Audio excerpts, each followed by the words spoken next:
Let's kick it. All right. Thank you thank you for checking out the Hospitality Strategy Lab.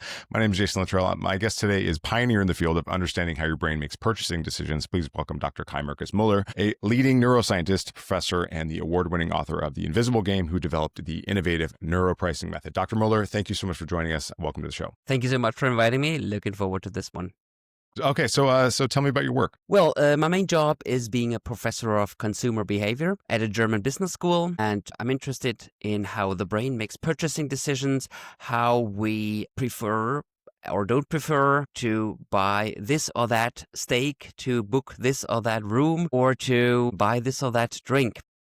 And why we do this, and why we are sometimes happy with the price and sometimes we are not so happy with the price. By the way, I have side jobs as a director of pricing research with Neurensics. It's a consumer neuroscience research firm in Amsterdam, and I'm chief of behavioral strategy with Rateboard. That's a dynamic pricing company for hotels in the Alps based in Innsbruck, Austria.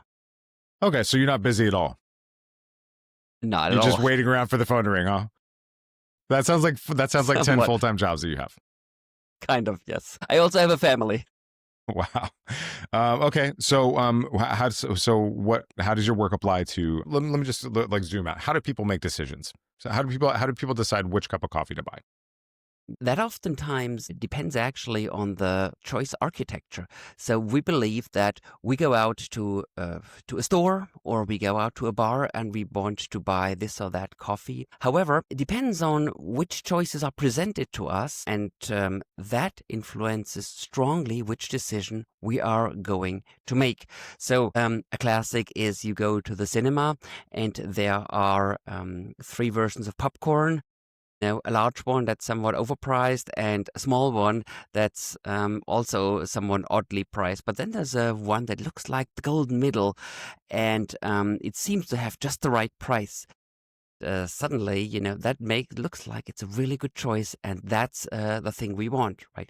Obviously, if you think about it, it's just all based on how the owner of the cinema has designed the choice of those popcorns. And interestingly, on how you actually are making these choices, people are going to buy the middle one or they're going to buy the small or large one.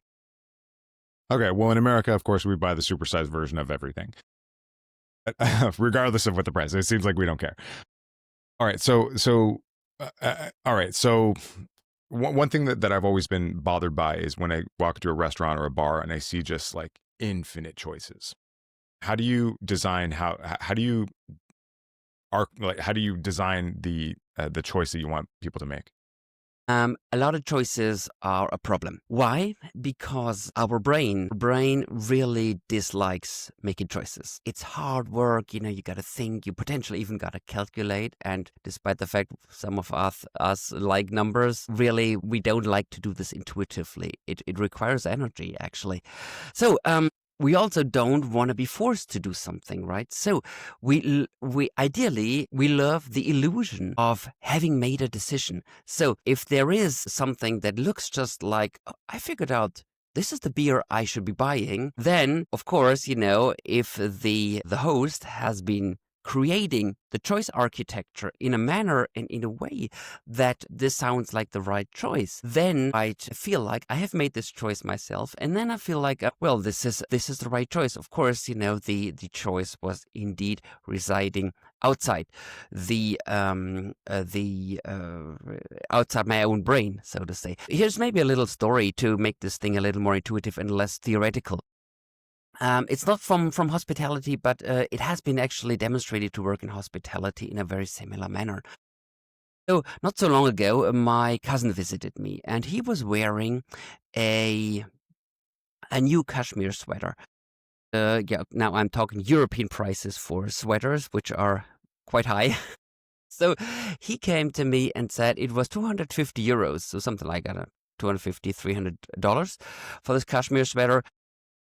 And I said, well, nice sweater. And he said, oh yeah, that was a bargain. It was just 250 euros. I was quite surprised. Like, okay, it's a nice sweater, and I think it's a wonderful choice. But why do you say it's a bargain. This is a very odd thing to say. So indeed, what had happened, he had gone to the store looking for a business sweater, and this guy, the sales guy, came up and he brought him a sweater that fit very well. He wanted to buy it, and it turned out that that first sweater was a Prada sweater, and the Prada sweater cost 800. So he afterwards felt like the Hugo Boss sweater for 250 is a good deal. And that is something that shows you how quickly our mind changes its perception in whether something is a good deal or a bad deal, right? If he had gone to Primark before, he had never been buying a 250 euro sweater. Is that called anchoring? That is anchoring, right? This is anchoring. This is the story about anchoring, right? Right. This is called anchoring. And you can anchor your customers with all kinds of good ideas, with the right drink or with an expensive steak. And you know what's really cool about hospitality is if you have a very, very expensive dish, for example, on your menu, and you don't have it always there, or you just have one of them per night or something like that in the freezer, it's sold out because you're so good. Well, so it's not the big deal, right? I mean, the retailer who has a sweater, if they sell the Prada sweater, they got to bring in a new one. So the in hospitality, you have quite some leverage here. And the good thing is, people have a tendency to buy maybe the number two or the second cheapest or so. But the extremes, people have a tendency to not go for extremes in their choices. And so the extremes are the anchors, the cheapest and the most expensive products. Those are your anchors that define what the value perception of the other products are. And if you have some super cheap food in there, it's going to make everything else look expensive. If you have a very expensive dish in there, it's going to make the other dishes look cheaper. It's like giving a discount without giving a discount. Okay. How does pricing relate to identity, like one's view of oneself? The reason I ask is because sometimes people order things and they go to a certain place because they see themselves as that kind of person. Now, how does that apply to pricing? Is there any correlation there? Well, prices in general always send you a message, right? So a price is not just something that makes up for your cost in that product, but it also sends a message, right? It sends a message like we are this kind of restaurant or that kind of bar where specific people meet. Students have a different desire for prices than, I don't know, the people who visit the bar outside of Wall Street. So that kind of selects for people already. What also is actually really interesting is that the price doesn't just send a message about the personality and to the people visiting, but also a price influences how something tastes. That's been shown with hot chocolates, with wines, etc. Even in brain scanners, people have been expensive and cheap wine to drink, which was chemically exactly the same substance. So actually the scientists didn't even change the wine. They were given cheap wines and expensive wines to drink. And it turns out that their pleasure centers in their brain that code for tasting something really good, they were much more active than when they tasted a cheap wine. So you see that price is even a sensorial experience. That's astonishing. That's really astonishing. What kind of mistakes are you seeing in pricing that when you walk into a place and you're like, what are you guys thinking? Something that I see very often is that business owners, especially in hospitality, they think quite economical. For example, let's say there's a calibration mark on a glass, right? And we ran an experiment where we showed 2.5 centiliters calibration mark on a wine, and the wine was filled up to the 2.5 calibration mark. And we had a different scenario shown to different people where it's just a 0.1 calibration mark. So it's like significantly less than half the amount, filled slightly above that 0.1 calibration mark, right? So it was clearly much less than the other wine. So you're talking about the etching on the glass that says that this is exactly what this measurement is. Yes, exactly. We have that in Germany. Yeah. No, we do that here. We don't do it enough, but it's typically not etched on the glass. It's like as in the curvature of the glass is a specific measurement. But Yes, yeah, yes. we know what you're talking about. We got it. Okay. It's a very general thing. I mean, we use the calibration mark to get it some mathematical benchmark here. And what we did here was the following: we showed both of these to different students, and both classes were valued at €4.50. And we asked, would you recommend this restaurant? Right. So obviously, objectively, economically, the one that's filled up to the 0.25 mark is more and should be getting a higher rating, but it got a lower rating, right? Because it looks rather cheap, right? You get just what you paid for. There's nothing, no add-on, right? The other one, however, was filled substantially above the 0.1 mark, and people rated it much better. Even though it was much less in volume. Even though it was much less, right? But it looked like the host was a generous person, right? Of course, the host was not a generous person because he charged much the same amount than the other host, right? The only difference here being the entire effect breaks down when you compare the two side by side. And we showed this to a third group of students, and they compared them side by side, the two, and they said, oh yeah, the one with the 0.25, the larger one, gets the higher rating. So here's so there's quite a bunch of a bunch of scenarios where people who work in hospitality think very economically and think like, oh well, objectively, this is better than nothing, right? We ran in a similar scenario. We, for example, showed a hotel with a gym that had 3 out of 5 machines working. Right. And the other hotel, we shared exactly the same hotel without that gym, right? Got the same effect, right?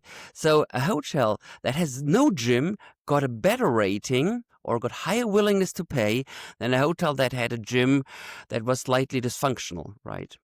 So, and the issue is you only go to one hotel. You don't compare the two side by side. So once you are there and not everything is spectacular, you have a problem, right? Everything that looks a little bit all too frugal or seems to be not in perfect shape, it looks suboptimal. We've been also looking at, for example, breakfasts, right? Where we had eggs sunny side up and hard-boiled eggs were out.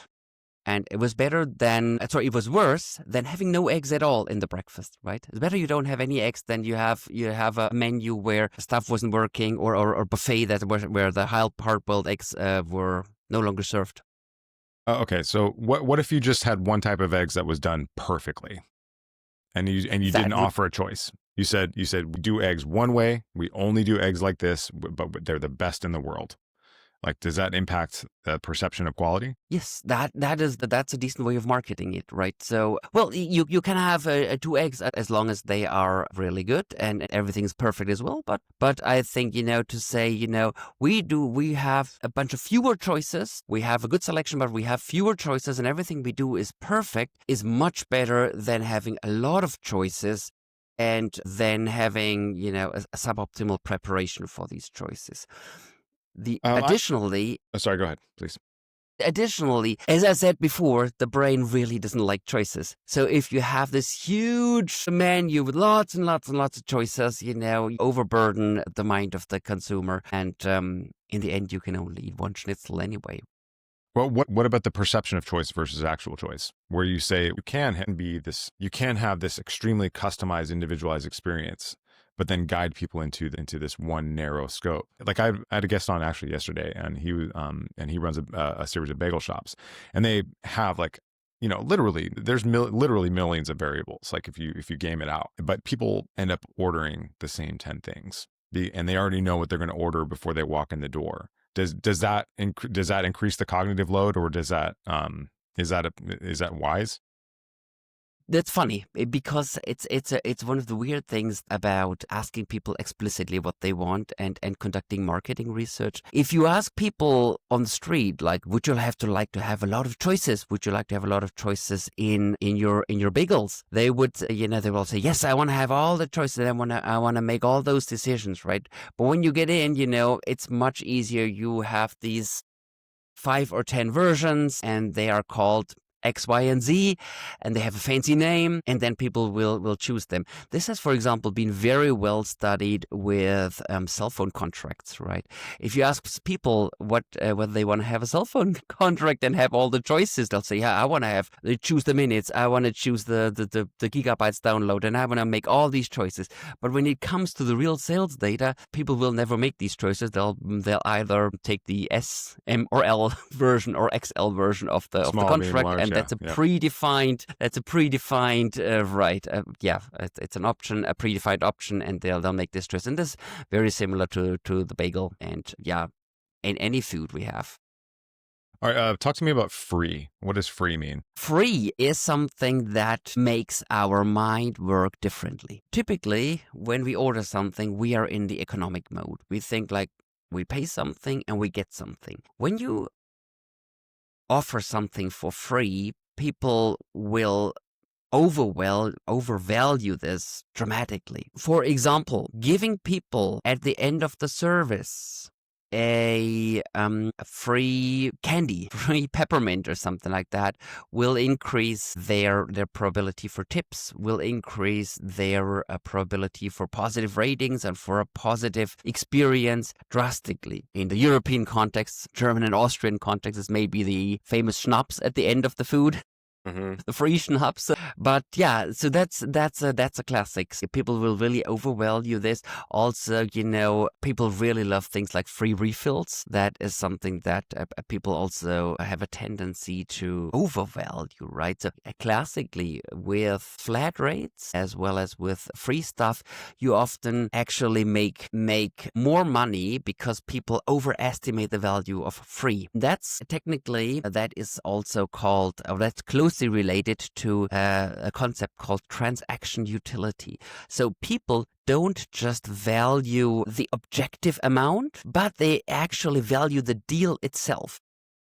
Well, my mother-in-law, she's a wonderful person, but she's an extreme version of that. So the other day, when my youngest daughter was starting school, there was a free school bag at a grocery store. So and as I'm a business person and a professor, so time is money. Nevertheless, on the Saturday we had to drive to some funny grocery store 10 miles away, so to get my daughter a free school bag with an apple and a tangerine and a pen or something like that. And my mother-in-law, she really valued that deal. And that is, the people do really enjoy the deal itself, and they really value the deal highly. So the psychology isn't like, well, my time is worth $10 or $20 an hour, and it's going to take me an hour to get there and back. So this actually costing me $40 or $20 or whatever it is. They're thinking I'm getting a free bag, and then therefore I win. Cool. Yeah, exactly.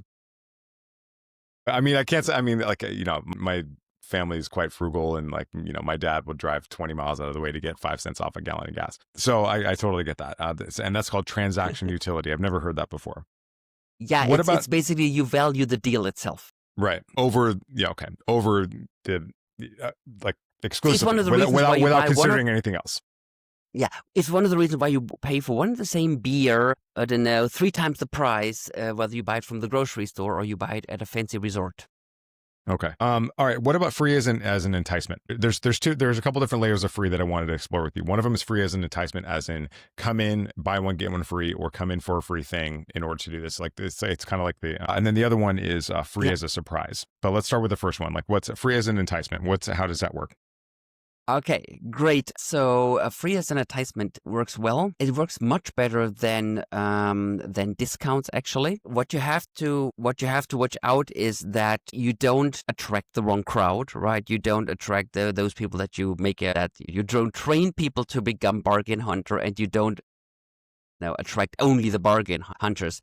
But nevertheless, if people are having to make a choice between a bunch of bars or a bunch of restaurants, that typically works quite well because people don't calculate much. And when they are walking down a row of bars, that may be the decisive factor. It's a little bit like... How do you distinguish? How do you get the right customer in there? That's a tricky question. What's important about free is that it has a much less of an impact on the quality perception because we think differently. As I said, we don't think economically. We think more in terms of a gift or something like that. And a gift can be of high value, right? So it's important, or it's the right thing to do because it won't devalue, it won't have such a strong impact on the wine, for example. As we said, a discounted wine tastes less good. A free refill, it doesn't change the perception of the wine. So that's an important point, an important positive point. Yeah.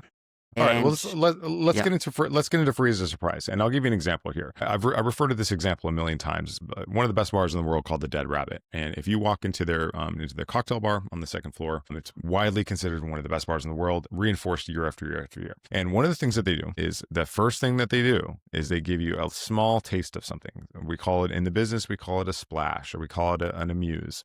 And they always get a taste of something in their hand, and it never shows up on their bill. What goes through their mind when you hear that? there goes a lot through my mind. One thing that works really well is reciprocity, right? We are social animals. We've grown up in small tribes, and when someone gave something to us, we were always reinforced to return that, right? And this runs deep. And we are working very well. This works very well with our. We're still going. Sorry, yeah. Sorry. My camera popped out. So Camera the evolutionary mind with reciprocity. Can we possibly cut this right? Okay. Anyway, yes. So this works well with our evolutionary mind. We want to give back, right? And we of course understand that the bar owner runs a business, and the bar owner needs to make his money, and so we are much more likely to buy something there and to buy potentially an additional drink, especially if this is a particularly good bar, right? And if the expectation matches the taste, we're in the right business. Okay. Is there any causal relationship between receiving something for free and spending more money? Absolutely. Yes. We will spend more money simply because we want to give back. We are trained on reciprocity. We have learned that, and we have an evolutionary heritage to give back when somebody gives something to us. And therefore, we are spending more money and we are giving back. Plus, the good taste. If it tastes good, it's always a reason to buy more. Right. Of course. All right. I mean, this is played out time and time again. If you once you see it, you can't. Once you hear it, you can't unsee it. So it's like if you ever go to buy a car, for instance, they're going to give you a bottle of water, the very first thing, and that's kind of what's interesting about the reciprocity is because we just feel compelled to reciprocate. Yeah. I think that's fascinating. Yeah. What has neuroscience taught us about how the brain processes price? Did you have a story about that? Yeah. So when we see something and we want it, and of course maybe we've even tasted it before, we want it even more. Our nucleus accumbens is active. That's the region in the brain that is active when we feel good, right? That is when we get rewarded, when we feel pleasure. That's our pleasure center. Next thing, when we see a price, our pain area is being active, right? The insula, it's an area that's typically active when we feel pain. And then there's a balance between those two. When the pleasure is higher, our decision centers in the front of our brain are becoming active, and we will buy. When the pain is higher, decision centers will reduce their activity, and we unfortunately won't buy. Beyond that, we also have developed in my laboratory, we have the tool to measure willingness to pay directly from the brain using the electroencephalogram. That's this thing that looks like a bathing cap that has the wire sticking out and where you can measure those brain waves. And this device is very cool when it comes to measuring whether something matches in the mind or not. So I could give you a word like bread and then a word butter, and your brain will signal to me that these two things match, right? If I give you the word internet and butter, it's the same 6 letters on the screen, but I'll get a mismatch because the internet has basically not much to do with butter. And I've further developed that signal into a tool whereby showing and explaining people a product and then showing different prices on and seeing whether the mind will, within a few hundred milliseconds, respond, quote unquote, with a yes or a no. And interestingly, when the price is too high, I'll get a yes. When the price is too low, I'll also get a yes. However, when the price fits right, I'll get a yes, right? We're still going. My camera keeps honking out. I'm sorry about that. Okay, no problem. So that's something where we could, for example, show that Starbucks had quite underpriced its coffee when they entered the European market. They were 60 cent too cheap. They were 60 cent below customer value perception, subconscious value perception. And that is something, interestingly, that classic market research, by just asking people, would have never found out, right? Because this is for say, Starbucks? Oh, yeah, I like this cheap. Yeah. Okay, so I mean, so if they were 60 cents underpriced, then that's tens of millions of dollars in value for them, right? Exactly. Yeah, it's in the two-digit millions, right? Because they sell billions of liters. Yes, they do. That's fascinating. That was for the European market. And it's interesting because this is not anyone, right? This is Starbucks, and Starbucks really knows it is, especially in Germany when they entered the market 15 years ago. People would stand in line, right, for warm water with caffeine and sugar, right? They would stand in huge lines, and they would buy a little bit of America. They would buy a little bit of the great wide world, and maybe the other gender looking at them when they walk around with a fancy new Starbucks cup. I mean, these things have, the fanciness has died down and it's become a normal thing, but still it has this, this American touch. And, coffee has a high margin, so you really want to hit the price right there. And even Starbucks, who really knows a lot about consumer psychology and a lot about marketing, in that case, they've been off by a few cents. Crazy. Yeah. I mean, what I'm gathering so far is that, like, have less items on your menu. Make something outrageously priced, whether high or low, and put something outrageously high. Yes, right. Yeah, on the menu. Maybe put something free in the beginning and or the end. Primacy and recency. Yes, that sounds really good. Putting something free at the beginning and the end works really well. Think about something that could be your Prada sweater, right? I think that's kind of an important message, right? Because that is something I've been telling to so many businesses in different industries. When that quote unquote Prada sweater doesn't sell, sometimes the businesses have the tendency to not offer it anymore, or to take it off the menu, or take it off the list. And then, that defeats the purpose. Right. Okay. I think we all know this, but I think that we just don't think that we should, or that we don't have the courage to do it, to just like chop off 80% of our menu because it doesn't sell, because we think we should have it. Meanwhile, we're not asking our customers what they want, and we're not looking at the numbers of what we actually sell. So you sent me this paper, just one last thing before I let you go, is you sent me this paper about 10 instances of the less is better effect in tourism, systematic preference for reversal in humans, but not LLMs. What does all that mean? Explain that to me like I'm 6 years old. Yes, so this is our latest scientific manuscript. It's not yet published, but it's currently under review. But it actually does talk about this fact that humans prefer something that looks really good.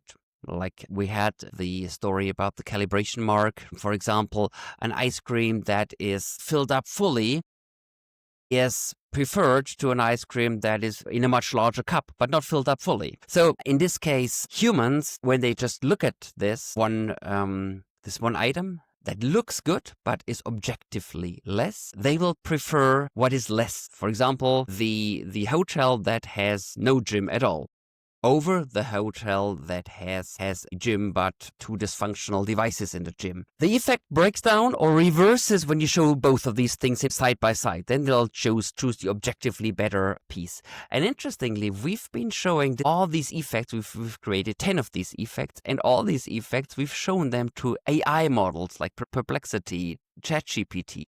And it turns out that these AI models do not have this effect. They always prefer the objectively better hospitality choice. We've tested hotel rooms, we've tested train rides, we've tested drinks, we've tested breakfast choices and stuff like that. So a bunch of all throughout tourism and hospitality. The AI models did not have that effect. They always preferred the objectively and economically better version. So that's interesting, and it shows us what makes us uniquely human. We want to have something that looks good, not something that's necessarily is objectively good. Okay, well, where does the rubber meet the road with that assessment? Because what I'm guessing is that we are going to start more and more outsourcing our opinions and thoughts and ideas and decisions to AI to decide for us. And Yes. so, is that where this is headed? Well, there are two things I'm really interested in. The first one is, will AI make decisions for us? And as long as you buy off the internet, this is probably something that will come, right? Right now, we are still influenced when we look at Booking.com, but who knows? Maybe there'll come up new tools that help consumers make decisions and not fall for the wrong hotel on Booking.com. When we go out in real life to restaurants, I don't see that coming yet. The second part I'm really seeing coming, and that is that AI will be able to create choice architectures that will nudge visitors to this or that product, right? Without, for example, having to discount a product or to having to change a price, simply putting the right things next to each other, and that way making you buy the product that the host wants to actually sell. That I see coming, and I'm pretty sure that there'll be tools on the market in not so long from now that are going to enhance your menus and enhance your choices and your choice architectures. Okay, thank you so much. Dr. Mueller, my camera keeps knocking out, but I thank you for being so generous with your time. My name is Jason Luttrell. This has been the Hospitality Strategy Lab. I've been here with Dr. Kai-Markus Mueller, the author of The Invisible Game, and he developed the neuropricing method. Dr. Mueller, thank you so much for joining us today. I really appreciate your time. Thank you, Jason. All right, cheers. All right, if you wouldn't mind sticking around for just a second. Sure. I'm around. Don't worry.